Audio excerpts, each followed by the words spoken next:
ઓમ નમો નારાયણ. હું અરુણાબેન પી ગોસ્વામી સુરતથી તમારું સ્વાગત કરું છું અરુસ કિચનમાં. તો આજે આપણે બનાવશું લીલી ડુંગળી અને પુદીનાના થેપલા. તો એના સારું આપણે આ લીલી ડુંગળી લીધી છે, 3 ડુંગળી હતી એને આ રીતે આપણે કાપીને લીધી છે, આ રીતે સુધારી લીધી છે. અને લીલા ધાણા તો થોડાક આપણે લીલા ધાણા લીધા છે ને આ દેશી ધાણા છે. તો આની સુગંધ એકદમ સરસ આવે છે. અને થોડુંક આપણે મરચાં અને લસણ લીધું છે, લીલા મરચાં અને 2-3 મોટી કળી હતી એટલે લસણ અને ફુદીનો. તો ફુદીનો એ આપણે આ રીતે સુધારીને લીધો છે, ધોઈને સાફ કરીને. અને તલ તો આમાં આપણે 2 ચમચી સફેદ તલ નાખીશું અને મીઠું સ્વાદ પ્રમાણે અને ધાણા જીરું અડધી ચમચી જેટલી, થોડીક હળદર અને ઘઉંનો લોટ, જે નોર્મલ આપણે રોટલીનો લોટ હોય એ જ, તો એ લોટ લીધો છે. ફુદીનો અને એની ફ્લેવર એટલી સરસ હોય છે કે એમાં બીજા કોઈ મસાલાની જરૂર નહીં પડે. આપણે જીરું કે કાંઈ આખું જીરું કંઈ નાખવાની જરૂર નહીં પડે. આનું જ એકદમ સરસ ફ્લેવર આવશે એમ. તેલ જોહે આપણે અને પાણી જોહે. તો હવે આપણે લોટ બાંધી લઈશું. તો આમાં આપણે આ લીલી ડુંગળી લઈ લે. તો ઘણી વાર શું છે કે ડિનરમાં સાંજે આપણે થેપલા આ રીતે બનાવી શકીએ. તમે ચા ને થેપલાય બનાવી શકો ને દહીંને થેપલાય બનાવી શકો. આમાં લસણ ને મરચાં તીખાસ પ્રમાણે તમે નાખી શકો એમ. જો તમારે લાલ મરચું નાખીને બનાવવું હોય તો એ રીતે બનાવી શકો. અને લીલા ધાણા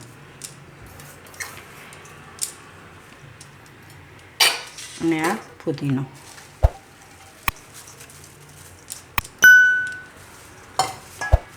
અને સફેદ તલા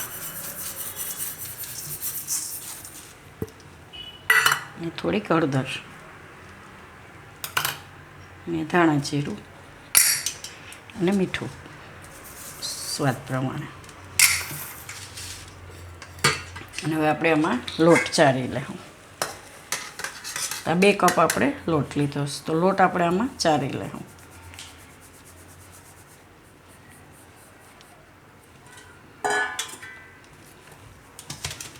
તો લોટ આપણે બધો ચારી લીધો. હવે આપણે આમાં નાખીશું તેલ મોણ માટે. તો 2 થી 3 ચમચી જેટલું આપણે આમાં તેલ નાખ્યું છે. હવે આ બધું આપણે મિક્સ કરી લેવું. પહેલાં બધું લોટ ને બધું હાથથી મિક્સ કરી લેવું, પછી જરૂર પ્રમાણે પાણી નાખીને આપણે લોટ બાંધી લેવું.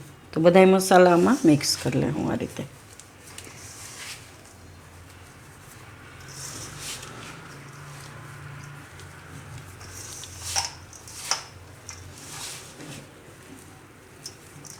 એટલે મોણ બધાય લોટમાં અસલ દેવાઈ જાય આ રીતે કરશે એટલે.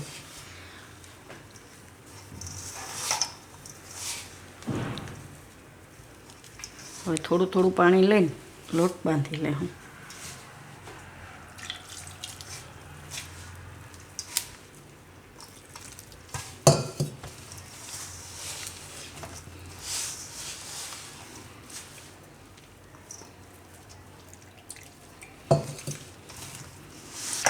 તો લોટ આપણે બાંધી લીધો છે. થોડુંક આપણે હવે તેલ નાખીશું એમાં.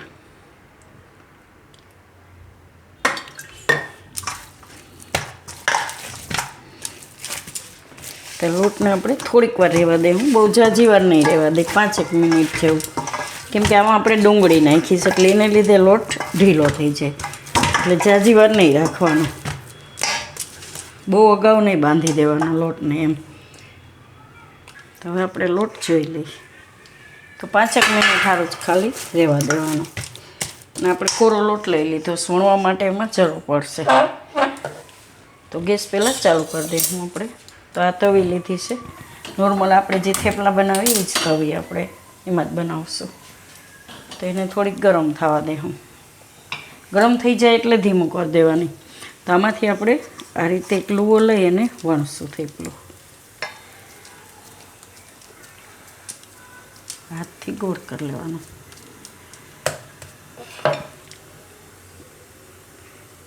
તો તમે જે સાઈઝના ઘરમાં બનાવતા હોય એ સાઈઝના થેપલા તમે બનાવી શકો એમ.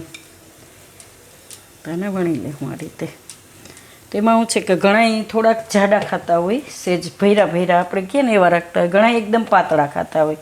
તો તમે જે રીતના ઘરમાં બનાવતા હોય એ રીતના તમે બનાવી શકો એમ.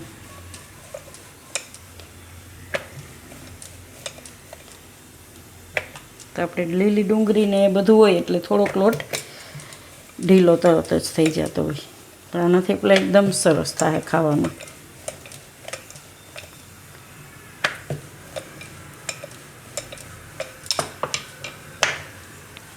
અને આપણે થોડુંક તેલ લગાવી લઈશું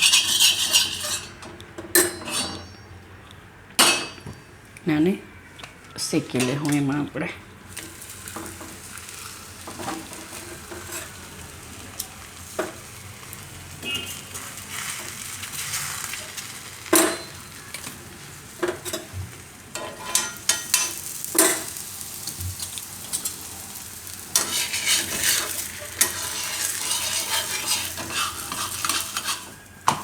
બે બાજુ શેકી લેવું આપણે. અને આપણે બે બાજુ આ રીતે શેકી લીધું.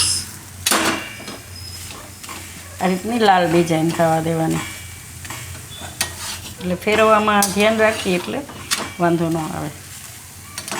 આને કાઢી લેવું આપણે પીસમાં. બીજું એ આપણે વણી લીધું છે તો એને શેકી લેવું. તો આ રીતે આપણે બનાવી લેવું. એકદમ ગરમા ગરમ મસ્ત મજા આવે છે. દહીંને થેપલા કે ચાને થેપલા. તો આપણે 5 થેપલા બનાવી લીધા છે આ રીતે.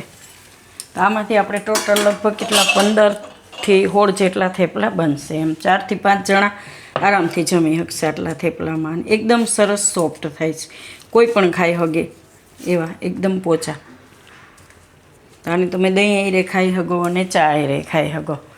તો તૈયાર છે આપણા લીલી ડુંગળી અને ફુદીનાના થેપલા. તો જો તમને મારી આ રેસીપી પસંદ આવી હોય તો એને લાઇક કરજો, શેર કરજો અને મારી ચેનલને સબસ્ક્રાઈબ કરજો. અને બેલ આઇકન દબાવવાનું ના ભૂલતા. કમેન્ટ કરીને કહેજો કે તમને કેવા લાગ્યા લીલી ડુંગળી અને ફુદીનાના થેપલા.